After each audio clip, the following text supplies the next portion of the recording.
दोस्तों आपको पता होगा आजकल भारत के कई राज्यों में बर्ड फ्लू के मामले कई ज्यादा देखे जा रहे हैं, राइट। हिमाचल प्रदेश, राजस्थान, मध्य प्रदेश, केरल समेत कई राज्यों में बर्ड फ्लू ने दस्तक दे दी है और इसके रोजाना कई सारे नए मामले भी देखे जा रहे हैं। और ऐसे में आखिर बर्ड फ्लू जो है ना वो पक्षियों में कैसे फैलता है और पक्षियों के बाद वो इंसानों में भी पहुंच सकता है, आपको पता है क्या? इंसानों में पहुंचने के बाद अगर इंसान को कोई बर्ड फ्लू हो जाता है तो उसके लक्षण क्या है, सिम्टम्स क्या है, उसके जो बचाव के उपाय क्या है, किस तरह से उससे बचा जा सकता है और क्या उसके लक्षण है, आपके लिए जानना जरूरी हो जाता है। आपकी जानकारी के लिए बता दूं, बर्ड फ्लू जो होता है ना ये एक तरह का वायरस ही है। इसका वैज्ञानिक नाम है H5N1 एवियन इन्फ्लुएंजा वायरस। ये एक पक्षी से दूसरे पक्षियों में फैलता है और पक्षियों के जरिए ये इंसानों तक भी पहुंच सकता है, जानवरों में भी ये फैल सकता है। इसलिए ये वायरस बहुत ही ज्यादा खतरनाक है, जैसा कि कोरोना वायरस है। कहीं सरकार ये चिंता कर रही है कि ये भी वायरस जो है फिर से कोरोना वायरस की तरह ही महामारी का रूप न ले ले, इसीलिए सरकार पहले से ही अलर्ट है और कई सारे राज्यों में चेतावनी जारी करके अलर्ट भी जारी किया और प्रशासन ने सख्त कार्रवाई करना भी शुरू कर दिया। और ऐसे में आइए मैं आपको बताता हूँ बर्ड फ्लू को लेकर वैज्ञानिक दृष्टिकोण से आखिर इसके बारे में क्या बेसिक जानकारियां जो आम आदमी के लिए जानना जरूरी हो जाती है। देखिए बड़ी खबर है दोस्तों कि भारत के 6 राज्यों तक बर्ड फ्लू पहुंच चुका है और इसके बाद केंद्र सरकार ने भी कंट्रोल रूम बना दिया। मध्य प्रदेश में जिला स्तर पर भी चेकिंग चल रही है। फिलहाल ये राजस्थान, मध्य प्रदेश, हिमाचल प्रदेश, केरल, हरियाणा और गुजरात और इसके साथ ही इनके आसपास के इलाकों में बर्ड फ्लू के मामले काफी ज्यादा देखे जा रहे हैं। अब केंद्र सरकार ने एक तो पशुपालन और डेयरी विभाग के साथ मिलकर के एक कंट्रोल रूम बनाया है और अब तक 6 राज्यों में जितने भी पोल्ट्री फार्म है, तालाबों के अलावा प्रवासी पक्षियों पर भी प्रशासन विशेष निगरानी कर रहा है। कई जगहों पर दोस्तों हजारों की संख्या में कौवे मरे हुए पाए गए और इसके अलावा मुर्गियों में भी ये देखा जा रहा। जहां कोरोना का संकट भी अभी कहर भी नहीं थमा, उसी बीच अब बर्ड फ्लू के कहर ने भारत की टेंशन को बढ़ा दिया।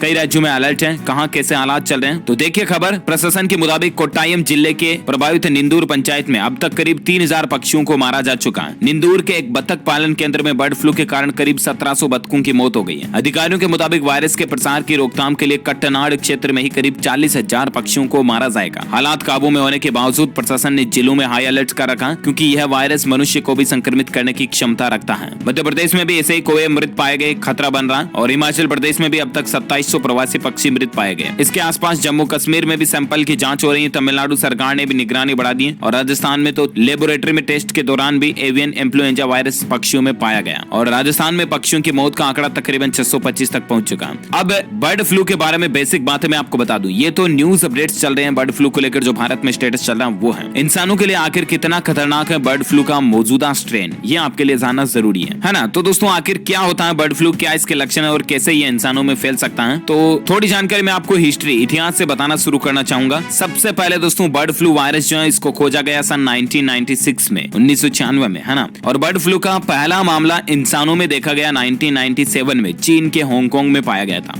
उस समय इसके प्रकोप की वजह थी पोल्ट्री फार्म में संक्रमित मुर्गियों को बताया था उसकी वजह। और 1997 में बर्ड फ्लू से संक्रमित लगभग 60% लोगों की मौत भी हो गई थी। मतलब देखिए जरा ये वायरस कितना खतरनाक है, कोरोना से भी ज्यादा खतरनाक लग रहा है इसके मौत के आंकड़ों को देखकर तो, राइट। मेरा मकसद आपको डराना नहीं, मेरा मकसद ये दोस्तों कि आपको सावधान करना, सचेत करना, अलर्ट करना, ताकि प्लीज आप भी सावधान रहें। और अगर आपको कहीं पर भी मरा हुआ पशु पक्षी पाया जाता है ना तो उसके नजदीक तो बिल्कुल भी ना जाएं, समझ रहे हो ना। आप तुरंत प्रशासन को सूचित करें ताकि उस पक्षी को व्यवस्थित तरीके से प्रशासन उठा करके उसकी लेबोरेटरी में जांच वगैरह की जा सके, है ना। जनरली ये बीमारी जो है या तो किसी संक्रमित पक्षी के आसपास आप चले जाते हो तो हो सकती है, उसके मल से हो सकती है, उसके नाक की स्राव से, मुंह की लार से या आंखों से निकलने वाले पानी के संपर्क में भी अगर कोई आ जाए ना, यानी कि संक्रमित पक्षी अगर कहीं किसी व्यक्ति के ऊपर बीट वगैरह भी कर देना तो भी आदमी संक्रमित हो सकता है, समझ रहे हो ना। अच्छा वैसे मैं आपको बता दूं H5N1 बर्ड फ्लू जो है इंसानों में होने वाले आम फ्लू की तरह एक व्यक्ति से दूसरे व्यक्ति में आसानी से नहीं फैलता है। अगर बहुत ही करीब हो, इंसान एक दूसरे के बहुत ही ज्यादा नजदीक संपर्क में हो तो फैलने की संभावना रहती है। किन किन पक्षियों में ये सबसे ज्यादा होता है बर्ड फ्लू, तो जो प्रवासी जलीय पक्षी होता है ना, खासतौर से जंगली बतख वगैरह, उनमें तो ये प्राकृतिक रूप से फैलता है। इन जंगली पक्षियों से ये वायरस घरेलू मुर्गियों में भी आ जाता है। जंगली पक्षियों से ये बीमारी सूरों और गधों तक में भी फैल जाती है। साल 2011 तक ये बीमारी बांग्लादेश, चीन, मिस्र, भारत, इंडोनेशिया और वियतनाम में फैल चुकी थी। अब सवाल ये पैदा होता है कि इंसानों में आखिर कैसे पहुंच सकता है। जैसा कि मैंने आपको बताया, संक्रमित पक्षी के किसी भी तरह से अगर इंसान संपर्क में आ जाए ना तो ये बर्ड फ्लू फैल सकता है। और इसीलिए आजकल कई राज्य सरकारों ने तो लोगों को चेतावनी भी दी है कि प्लीज आप मुर्गी के मांस वगैरह जैसे कि चिकन, बिरयानी वगैरह ये आजकल ना खाएं, ठीक है ना। अंडे वगैरह का सेवन भी आजकल आप ना करें जब तक कि महीने 2 महीने, जब तक भी ये बर्ड फ्लू का वायरस जो है इसकी रोकथाम का समाचार हमें देखने को नहीं मिले, तब तक वे जो कोई भी लोग मांस वगैरह का सेवन करते हैं वो चिकन, बिरयानी वगैरह का सेवन ना करें तो ज्यादा बेहतर होगा। अंडे वगैरह भी ना खाएं आजकल तो ज्यादा बेहतर है ना। और इसके अलावा बर्ड फ्लू के लक्षण क्या है, मान लीजिए अगर किसी इंसान में बर्ड फ्लू वायरस हो गया ना तो पता कैसे चलेगा कि इसमें बर्ड फ्लू हो गया? हमें डॉक्टर के पास जाना चाहिए, जांच करानी चाहिए, राइट। राइट। तो इसके सिम्टम्स लक्षण जो है वो है दोस्तों, एक तो कफ आती है, डायरिया होता है, बुखार होती है, सांस से जुड़ी दिक्कत आती है, सर दर्द होता है, मांसपेशियों में दर्द होता है, गले में खराश होती है, नाक बहता और बेचैनी जैसी समस्या हो सकती है।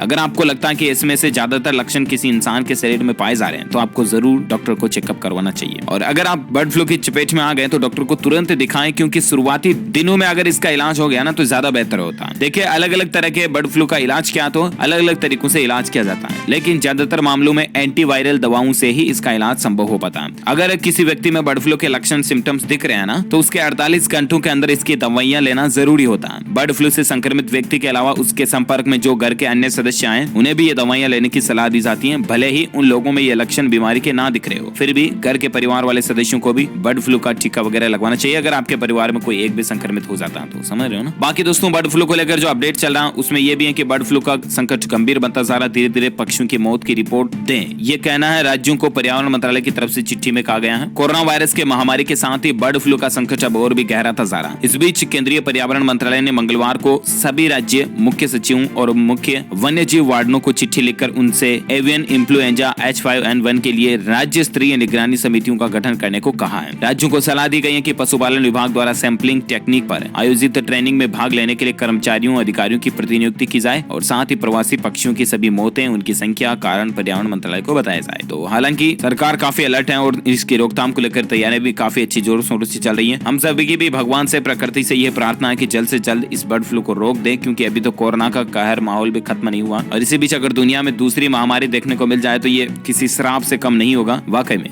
इससे इंसानी सभ्यता को भी बहुत ज्यादा नुकसान पहुंचेगा, अर्थव्यवस्था को भी हानि पहुंचेगी और कई सारे काम धंधे कारोबार वापस ठप पड़ सकते हैं। जिस तरह से कोरोना वायरस के दौरान शुरुआत में लॉकडाउन में हमें देखा था, मतलब कितना कुछ माहौल बिगड़ा था, है ना। अच्छा, इसलिए आपसे एक रिक्वेस्ट ये भी है दोस्तों की, क्योंकि वैसे भी अभी कोरोना भी पूरी तरह से खत्म नहीं हुआ, सो प्लीज आप मास्क तो जरूर लगाएं, ठीक है ना। मास्क 24 घंटे लगाए रखें, जब तक भी आप घर से बाहर हो, कहीं भी छोटे से काम के लिए भी बाहर जा रहे हैं तो मास्क जरूर लगा कर जाएं। और बाकी जैसे कि मैंने आपको बताया, आजकल मुर्गी वगैरह, इनके अंडे, चिकन, बिरयानी वगैरह ना खाएं तो ज्यादा बेहतर है। और खुद का ध्यान रखें, आप अपने परिवार का भी ख्याल रखें, खास करके अपने छोटे बच्चे, बच्ची और बड़े बुजुर्गों का विशेष ध्यान रखें। इस वीडियो को लाइक कीजिएगा, शेयर भी करना अपने दोस्तों के साथ फेसबुक और व्हाट्सएप पर। और हाँ, आप मुझे नीचे कमेंट करके बताना दोस्तों की क्या आपके राज्य में भी ऐसे पक्षियों के मरने के मामले देखे जा रहे हैं या आपने भी कहीं ऐसा मरा हुआ पक्षी देखा है। कमेंट करके मुझे बताइएगा जरूर। ज्यादातर ये जो घटना है कौवों और मुर्गियों में देखी जा रही है ना। और बाकी दोस्तों, इस वीडियो को लाइक करना, शेयर भी करना और अगर आप DLS न्यूज चैनल पर पहली बार आए हैं ना तो फिर चैनल को सब्सक्राइब करके बेल आइकन जरूर दबा देना, ताकि आपको रोजाना के ताजा अपडेट्स तुरंत आपके मोबाइल पर मिलते रहेंगे। और हाँ दोस्तों, एक इस बात का भी आप ध्यान रखें कि आजकल आप किसी पोल्ट्री फार्म वगैरह में घूमने ना जाएं, विजिट करने जाने की अगर आप प्लानिंग बना रहे तो ना जाएं। इसके अलावा जहां तक हो सके ना पक्षियों से दूरी बनाकर रखें। अभी आजकल जब तक एक बार ये बर्ड फ्लू का मसला सोल्व नहीं हो जाता तब तक। और जैसे अगर मैंने जो आपको लक्षण बताए उनमें से कोई एक भी सिम्टम्स अगर दिखाई दे तो तुरंत प्रभाव से आप अपने नजदीकी डॉक्टर को जरूर संपर्क करें, ताकि आनंद फानन में अगर आपको दवाइयां मिल जाए ना तो इसका सोल्यूशन हो सका। बाकी आपने देखा 60% लोग जो जब पुराने समय में भी बर्ड फ्लू फैली थी तब मारे गए थे, यानी कि कोरोना से भी ज्यादा खतरनाक है। So please we need to be more careful, right. बाकी मेरा तो यही कहना है, मानो ना मानो आपकी मर्जी है। इस वीडियो को लाइक शेयर जरूर कर देना। Thank you, take care, good bye, जय हिंद, जय भारत, वंदे मातरम।